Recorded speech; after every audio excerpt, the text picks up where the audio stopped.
Our journey this quarter begins with a treatise attributed to none other than J.S. Bach himself. It bears the title Vorschriften und Grundsätze zum vierstimmigen Spielen des Generalbass. This roughly translates as Precepts and Principles for Playing the Thorough Bass in 4 parts. You see here the last page of this treatise, which bears the title Die gebrauchlichsten Clausulas Finales, or the most commonly used closing cadences, and there are 17 of them, at least 17 provided here. We see here from Bach's Vorschriften 7 of the Clausulas Finales, or closing cadences. Our first exercise will consist of supplying a soprano part to each of these, and each time paying attention to how much needs to change within the soprano part as we move from one cadence pattern to the next. And we'll begin with the very first one, thinking of it simply in terms of supplying notes required of the harmony and stepwise voice leading. So begin with a tonic scale degree, and then just following the basic rules of stepwise voice leading down to the leading tone and back up again. When we look at cadence number 3 now, the bass line stays exactly the same, but we see figures introduced. There's a 5-4 over the first G and then a 3. This is a figured bass indication for a 4-3 suspension. Well, if you want to preserve the soprano part that I already have, just how much needs to change if I carry it over into this cadence number 3? Well, first chord stays exactly the same, and you see that only one little change needs to be made, and that is to suspend that C for 1 quarter note, producing the 4 of the 4-3 suspension before it resolves down to the leading tone and back up to the tonic. Moving over to cadence number 4, the bass line again remains exactly the same, and yet we see a new chord in figured bass terms introduced with that same first G. Before we had a 5-4 chord, now a 6-4. Now I'm going to not pay attention to the 6 momentarily, but only to the 4 and 3, because I've seen that before in the previous cadence. And in fact, it's the exact same line, even though the chord has changed. Technically speaking, that 4-3 suspension soprano line is identical. Moving over to number 5, we see the greatest change to the bass just yet. Now we have scale degree 4 introduced on that third beat, moving up to scale degree 5. So we have 1-4-5-1 instead of 1-5-5-1. And with that second chord, we have really a completely different harmony.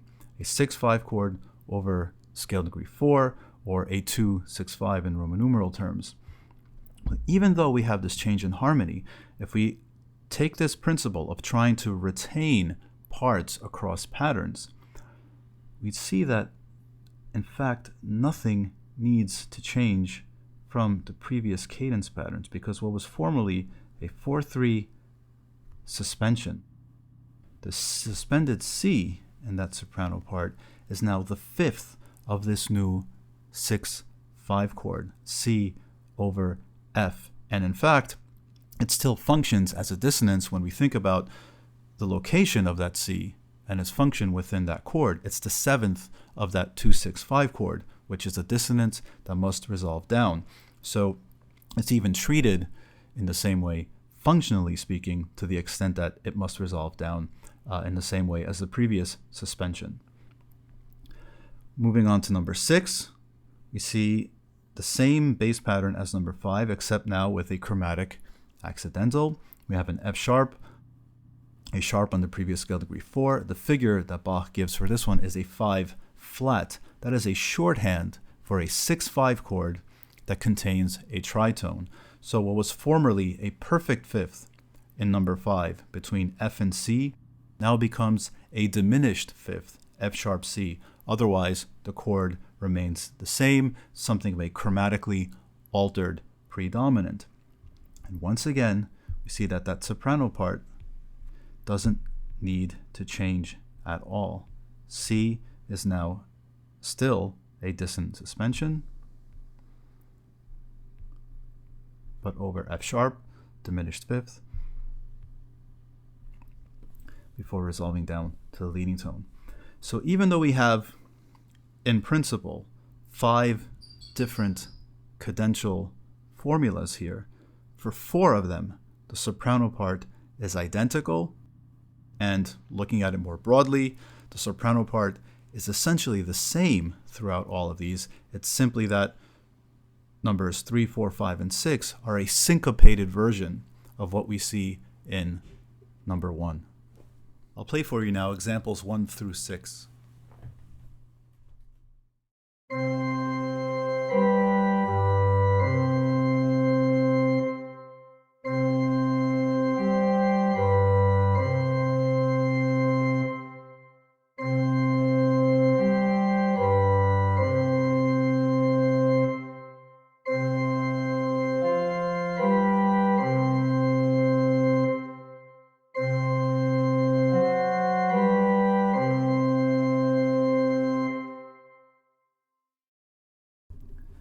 Two cadence formulas remain. What I like to do next is to have you attempt to complete this work on your own before I reveal the solution. So using the same exercise of taking the soprano part and varying it slightly from one pattern to the next, see what exactly needs to change from the soprano part as it has been used in the previous examples in order to be adapted to these new baseline settings in numbers 9 and 10. In the process of problem solving through this exercise, you should discover something about the structure and constitution of these last 2 cadence formulas and how they relate to numbers 1 through 6. The first thing you may have discovered is that the second measure in each cadence formula is something you have seen before. Specifically, the second half of cadence formula number 9 is identical to the latter part of cadence number 3, where we have a dissonant suspension 4/3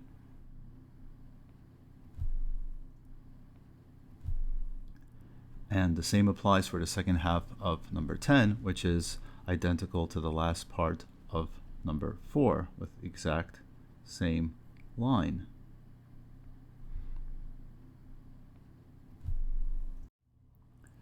The first half of number 9 is of course identical to numbers 1 through 5. And then at the beginning of number 10, we see the beginning of number 6 return, except now broken up into simply 2 quarters, so that we begin still with C in the soprano. With this much at hand, we now see that these new cadence formulas are derived by combining earlier instances of the cadence formulas. Number 9 specifically appears to be a combination of numbers 1 and 3, such that we can understand it as an extension or a elongation of an earlier pattern.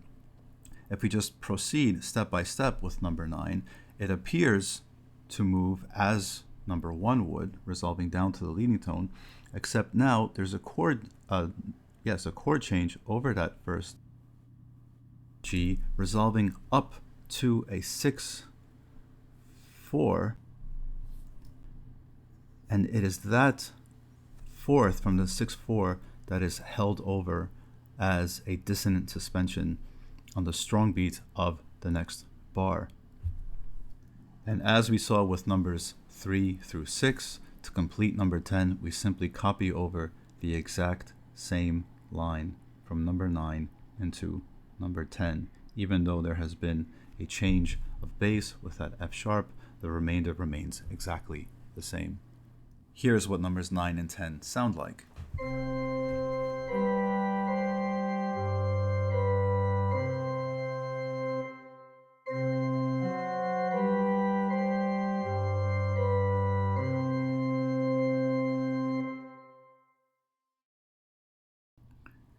It so happens that we've actually been working with only 3 essential cadential types. The commonalities that we saw among numbers 3, 4, 5, and 6 are due to the fact that all of those are different variations on a single cadential formula. Number 1 is a pattern on its own, and numbers 9 and 10 form a third. Bach's Italian contemporaries had specific names for these cadential formulas. The first one was simply called the cadenza semplice in Italian, or simple cadence. Simple because it introduces no dissonances. We have 5/3 triads throughout. The second example introduces such a dissonant suspension into the dominant space of the pattern. In number 3, a 4/3 suspension. In number 4, still the 4/3 suspension, but also coupled with a 6/5, which we'll talk about in more detail momentarily. And then in number 5, we have, in figured bass terms, a perfect fifth between the F and the C, but within the context of a chord, it is a dissonant seventh that needs to resolve down. And then in number 6, that becomes a diminished fifth. This cadence type was known as the cadenza composta, or compound cadence, and it refers to the fact that two things happen over the metric space of the dominant, a dissonant suspension and its resolution. And then finally, in numbers 9 and 10, this type was known as the cadenza doppia, or double cadence. So named because the dominant sort of resolves twice, first to a dissonant tonic and then to a consonant tonic. You notice that in the first measure of number 9, the dominant triad first, quote-unquote, resolves to a tonic 6/4 chord, which introduces the fourth that becomes a dissonant suspension in the next bar before resolving down to the leading tone and then to a consonant tonic triad. So it's a double cadence to the extent that it has a kind of first move to a tonic that is dissonant, and then that gets corrected to a dominant triad resolving to a stable consonant tonic. Now you may be wondering, if these are 3 essentially harmonic patterns, why didn't we approach this exercise from a purely harmonic perspective? Which is to say, why didn't we take each chord in turn and fill in all the voices for each chord one by one, as would be expected of a continuo player or accompanist in Bach's day? Well, harmony and counterpoint, the combination of melodies, were fundamentally interconnected in Bach's day, in the long 18th century, and certainly in the music of Bach. And even though we have been working through this exercise in the context of 3 fundamentally harmonic patterns, at the same time we have been working with a linear pattern that is a category in its own right. And these linear categories are absolutely critical, not only to an understanding of harmony, but to how harmony is an expression of counterpoint, the combination of different types of lines. Both for an understanding and classification of a linear conception of cadence, we turn now to the work of Andreas Werkmeister, an organist, music theorist, and composer whom Johann Sebastian knew very well. And the knowledge gained from Werkmeister will allow us to return to this exercise and fill in the alto and tenor parts with tremendous facility. Here we see excerpts from Werkmeister's Harmonologia Musica of 1702. You should have downloaded this PDF from Canvas. On the uppermost staff, we see 4 different patterns, which are given names by turning a noun into a kind of verb. The first example, diskantisierend, roughly translates into English as the discantizing or sopranoizing pattern. The second one, altisierend, altoizing. The third, tenorisierend, tenorizing. And the last one, bassierend, bassizing. What Werkmeister is describing here, essentially, is what each part generally does in the context of a cadence, one of the cadence types that we just saw among Bach's Vorschriften. He's essentially saying, this is what the soprano does, this is what the alto normally does, this is what the tenor does, and this is what the bass does. This context is shown immediately below in the next system, with the first example labeled Cadences. I'll explain what that means in a second, but you see that here in the context of a 1-5-1 cadence, the soprano is in the soprano part, alto in the alto, tenor in the tenor, bass in the bass. You should already be able to identify this as one of the cadenza composta types that we saw in Bach's Vorschriften, or a compound cadence, because we have that 4-3 suspension over the dominant.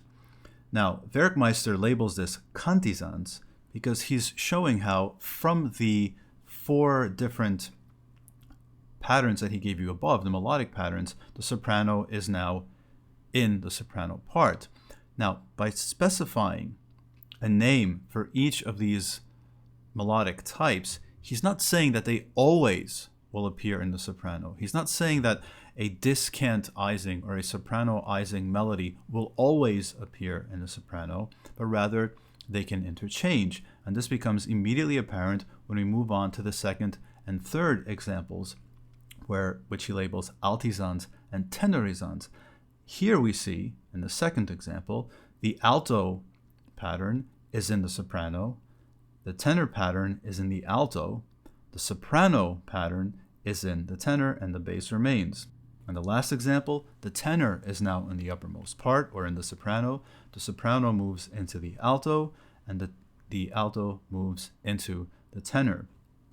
So what we're seeing here is 3 essential upper parts, melodic types, that are swappable, invertible, what we will come to call invertible counterpoint. And in fact, they form a particular kind of invertible counterpoint that is called triple invertible counterpoint. That means these 3 melodic types can be placed in any vertical relationship among one another above a 1-5-1 bass. What I've been calling a melodic type in Werkmeister and Bach's day was known as a clausula. What we are seeing here is a soprano clausula, an alto clausula, a tenor clausula, and a bass clausula. It specifies a cadential motion restricted to a specific part.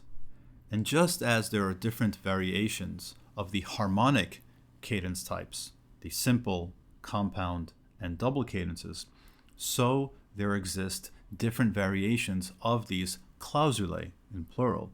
So although Werkmeister is showing you a specific version of the soprano clausula, for example, one with a syncopation built in, there are many other types, whether it's lacking the syncopation, whether it's extended. So we'll see many, many different forms of these clausulae. The important thing to take away for now is that each clausula is a category in its own right that is capable of presenting itself in many different versions.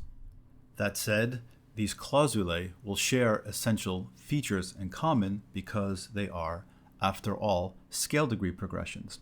And these can be summarized as follows. The soprano clausula will always end 7-1. The alto clausula will always end on scale degree 3, but from above.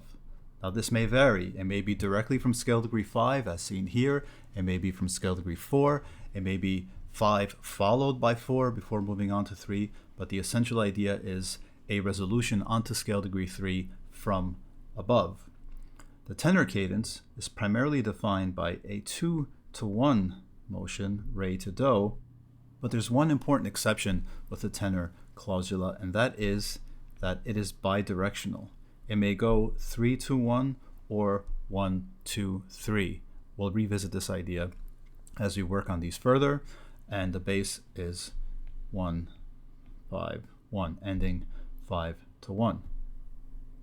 To exercise this principle of both clausula variation and the combination of clausulae in order to complete a harmonic pattern, we're going to take Werkmeister's admittedly brief examples and use them as a context for going back and completing Bach's Vorschriften. Before we do that, here's an oral summary of Werkmeister's examples.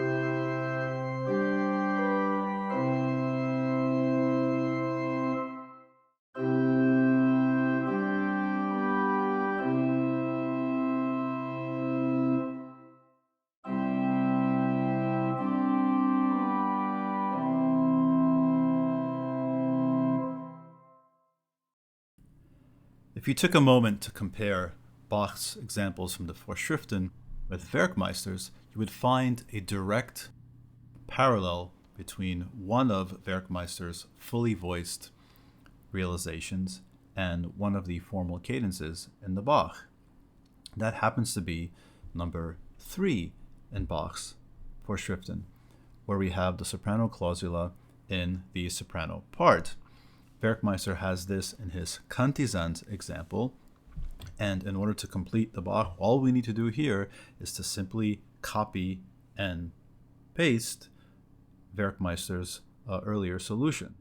So I'm going to add the alto clausula, the alto part, and the tenor clausula in the tenor part.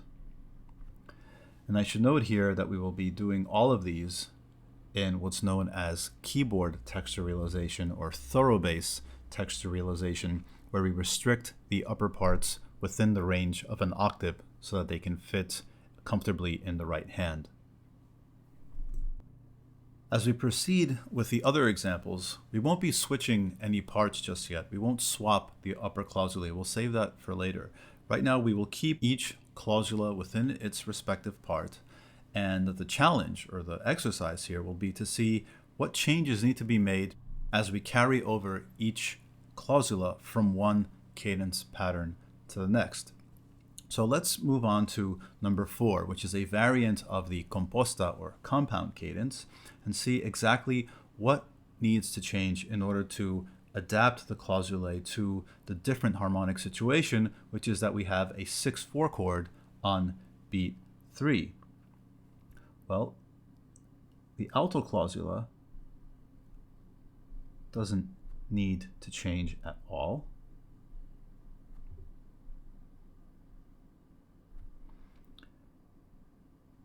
And then when we add the tenor, you notice that it needs to be changed in just one way in order to create that 6/4 chord, and that is to suspend it through a syncopation in the same way that the soprano is suspended before it moves down to scale degree 2 and then resolving to the tonic. So it's a slight variation on the tenor clausula simply by suspending scale degree 3.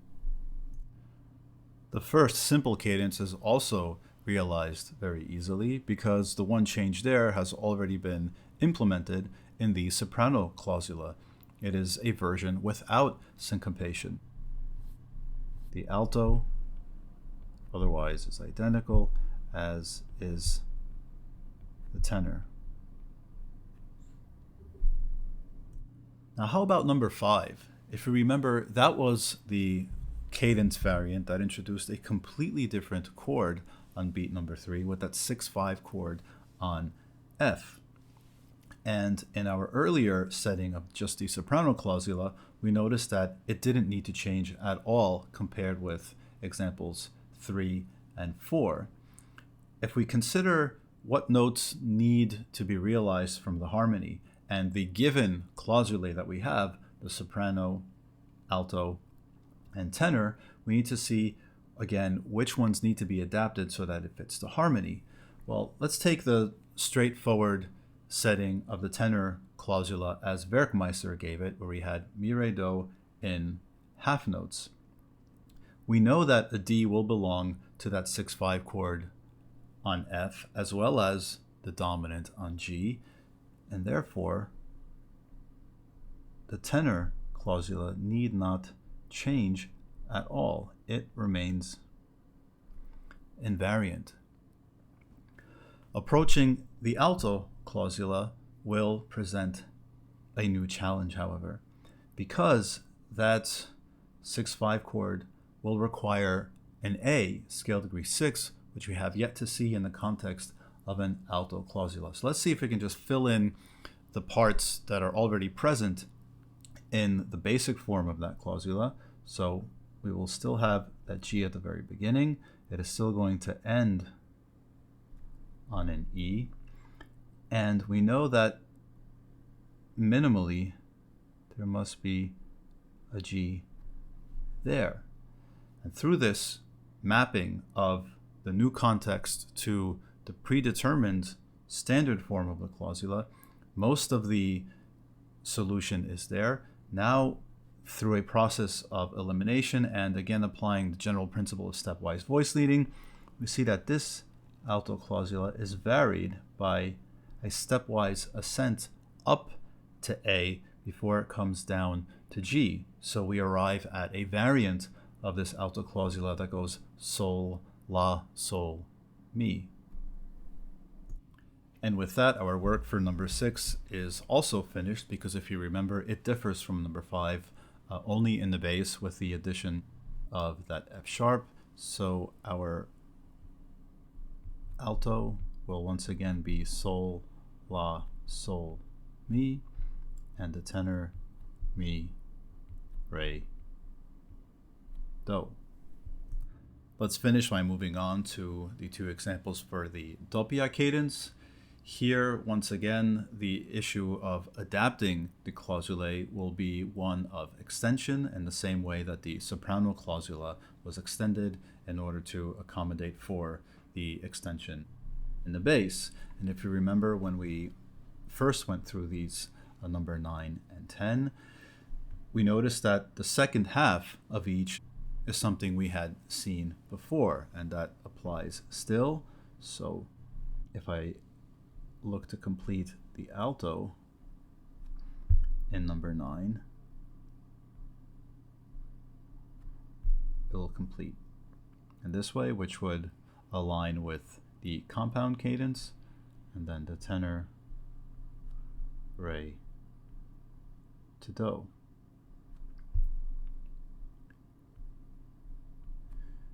It will begin on a G, the alto clausula, and the tenor will begin on an E. And now we deal with that portion of extension. Well, in the same way that the bass was made longer, scale degree 5 was made longer, the alto need not change at all in terms of its pitch content. We'd simply hold on to that G for another half note, and the tenor will move down to a D as it normally would. But then, in order to accommodate the new chord on beat 4, which is a 6/4, it will momentarily move back up to E along with the soprano before coming back down to D and closing off the tenor clausula. At this point, you should be easily able to finish number 10 on your own. Pause the video and do that, and then recommence the video and I'll show you the solution.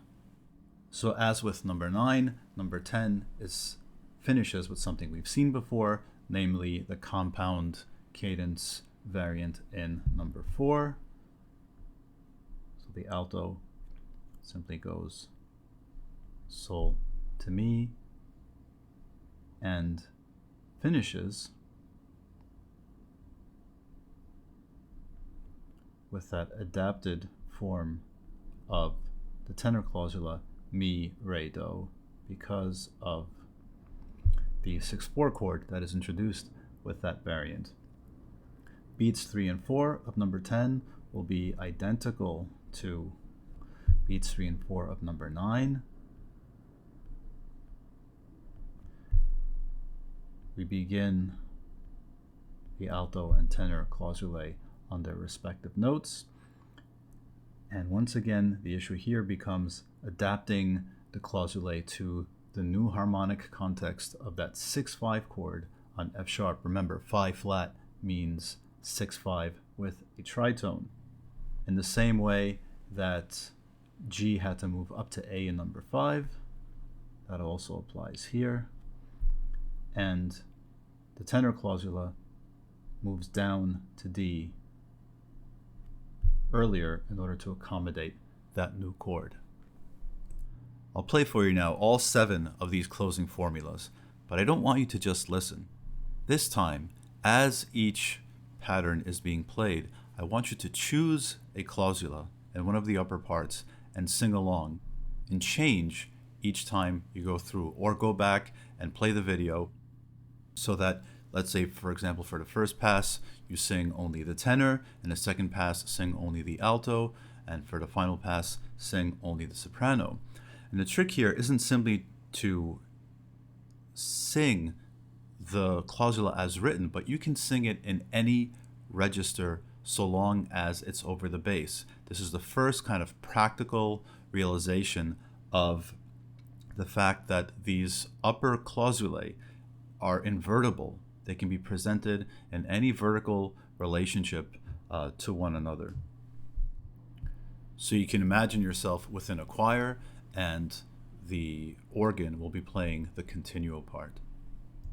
For my basses out there, you may begin as low as the notated C in the bass, because I'll have the bass part doubled an octave below with a 16-foot pedal registration.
We return now to Werkmeister's treatise in order to explore another deep implication of these clausulae and their invertibility. After having illustrated how these parts are invertible when they are presented as upper parts above a bass, Werkmeister then shows these examples with the titles Bass diskantisiert and Bass tenorisiert. What Werkmeister is essentially saying here in the first one is that the bass is discantizing, and in the second one, the bass is tenorizing. Well, if you notice, we see a familiar character in the first example in the bass. The bass part has a soprano clausula, so the bass is effectively doing what a soprano normally does in a closing cadence. In the second example, the bass has a tenor clausula. It is doing what a tenor normally does in a closing cadence. And in Bach's Vorschriften, that is essentially what we saw, closing cadences. All of those were designated the most common closing formulas. Well, here we see a kind of close that will not appear at the end of a piece or at the end of a phrase, but something mid-phrase or at the beginning of a phrase, but they are a kind of cadence nonetheless, one with weaker closure, because we see one of these upper clausulae, soprano, tenor, or alto, being introduced in the bass. So what Werkmeister designated as the bass discantizing and the bass tenorizing, for our purposes, every time a soprano, tenor, or alto clausula enters the bass, we will then designate that entire pattern as a cadence through the clausula that happens to be in the bass. So for example, this first one that says Bas discantisiert, that will be henceforth known as a soprano cadence. Why? Because the soprano clausula has been placed in the bass. The second example, Bas tenorisiert, that will be now a tenor cadence. So there's a distinction between a tenor clausula, which refers to the simple melodic aspect, a melodic close, and then a tenor cadence defined by the placement of that clausula in the bass. To further explore this aspect of clausulae and cadences, we turn now to another contemporary of J.S. Bach, in fact, his cousin and close friend, Johann Gottfried Walther. But first, let's listen to Werkmeister's soprano and tenor cadences, and when listening to the second, notice that in the tenor cadence, now the alto clausula in the soprano part goes 5, 4, 3, not simply 5, 5, 3.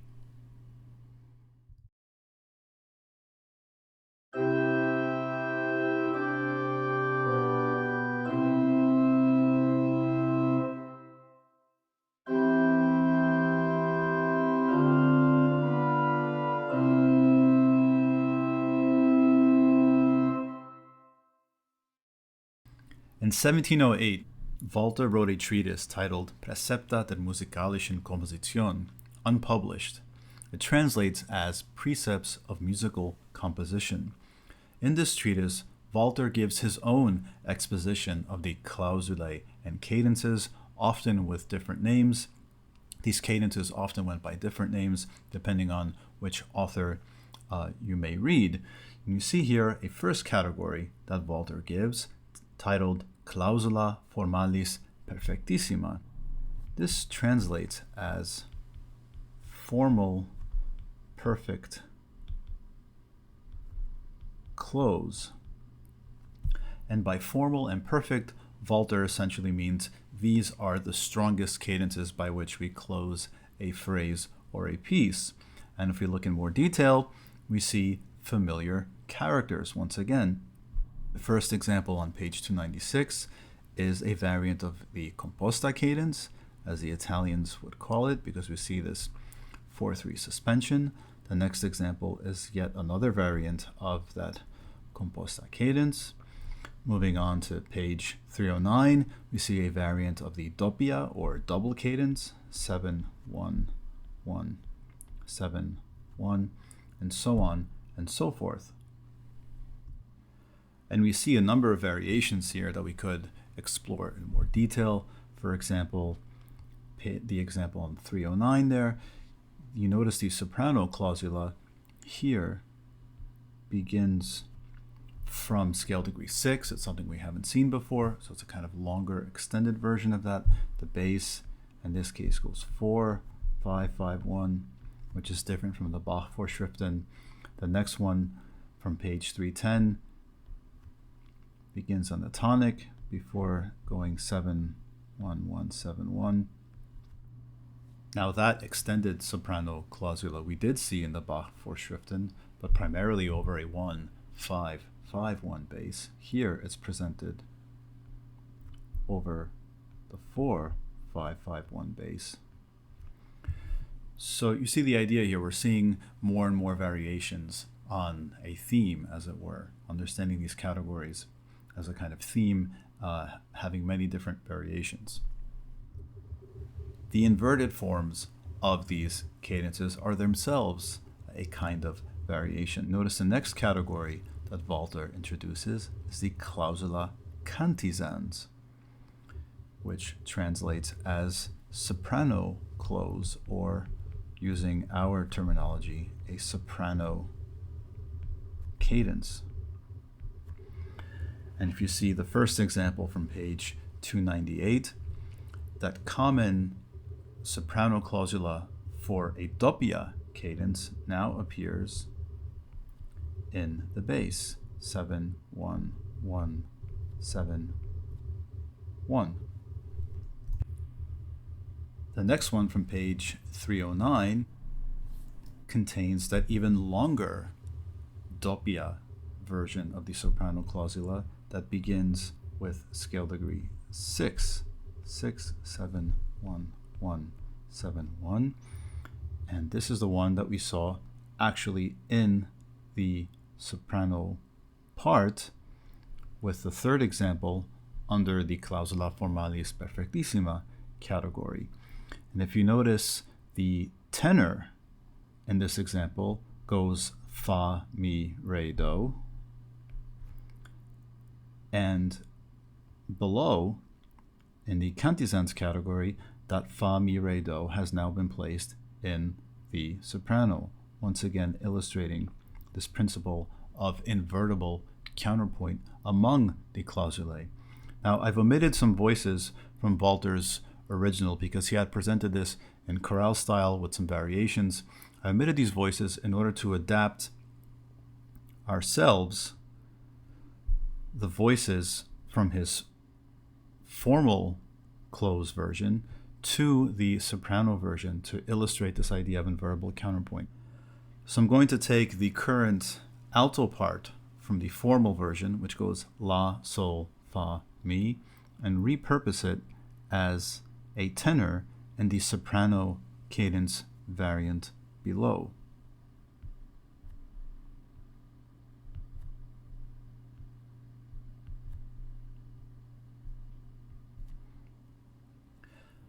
Now we need a new alto part, and I can't simply take the bass from the previous example and invert it.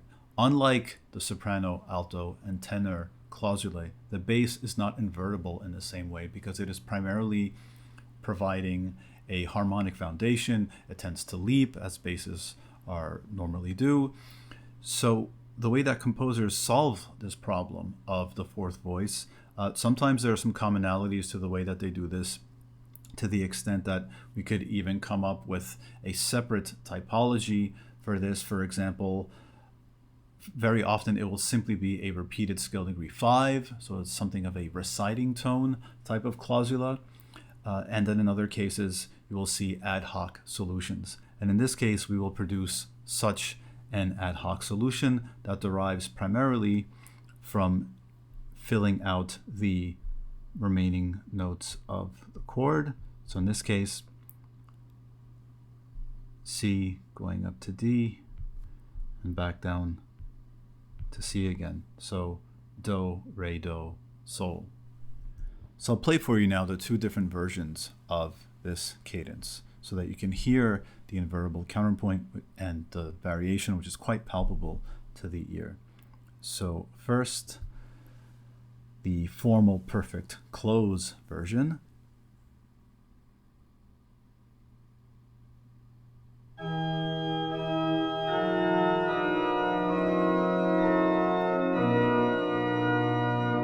And now the soprano cadence transformation.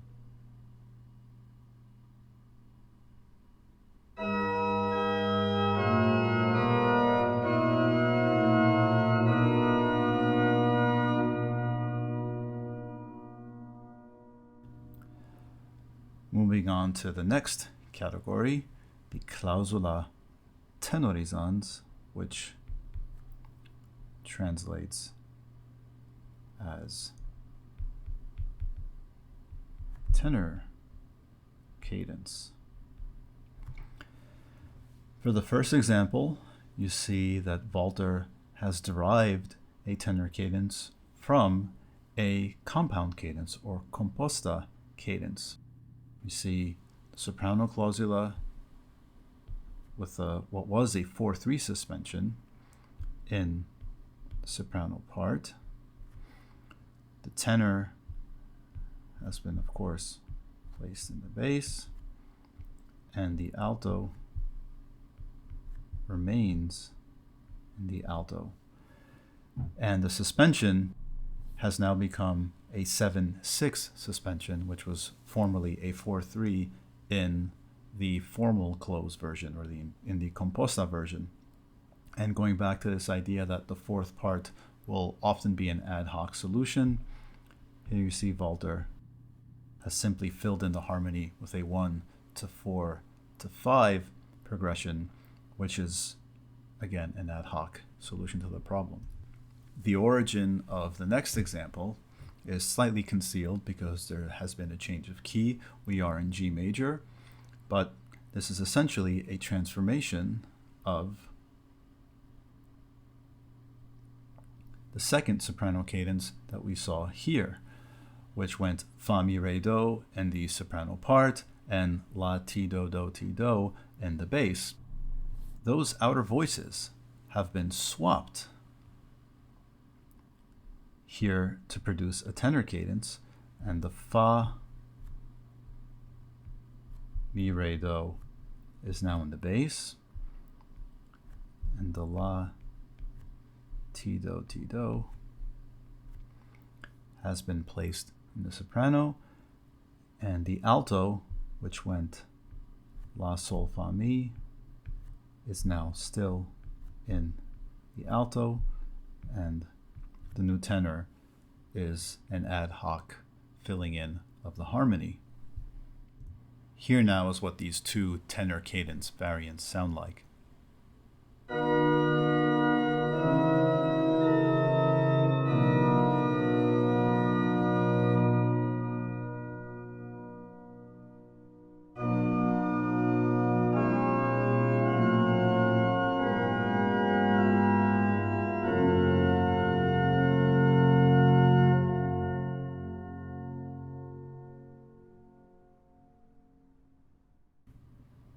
And finally, we move on to the Clausula altisans, or alto cadence.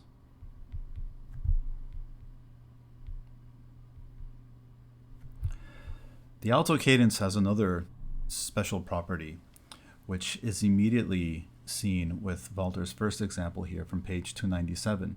If you look at the first measure, it looks like a normal cadenza doppia. The only difference is when the last dominant from beat 4 resolves, the bass falls to scale degree 3, not to the tonic, so to a 1/6 chord. So we have an alto clausula in the bass instead of a bass clausula. It's for this reason that the alto cadence was also known as an evaded cadence, or in the French, cadence évitée. So they're synonymous terms, essentially, the alto cadence and the evaded cadence. And we'll look at one more example, the third on this system here, beginning with B flat in the bass. I'm going to make just one change in order to remind you of the fact that the alto clausula need not go from 5 to 3, but as we've seen, frequently passes through scale degree 4. So here too, we see an even longer version of the cadenza doppia, which at the very end becomes an alto cadence through this falling motion down to scale degree 3. To close off this segment, let's listen to these last two alto cadence examples.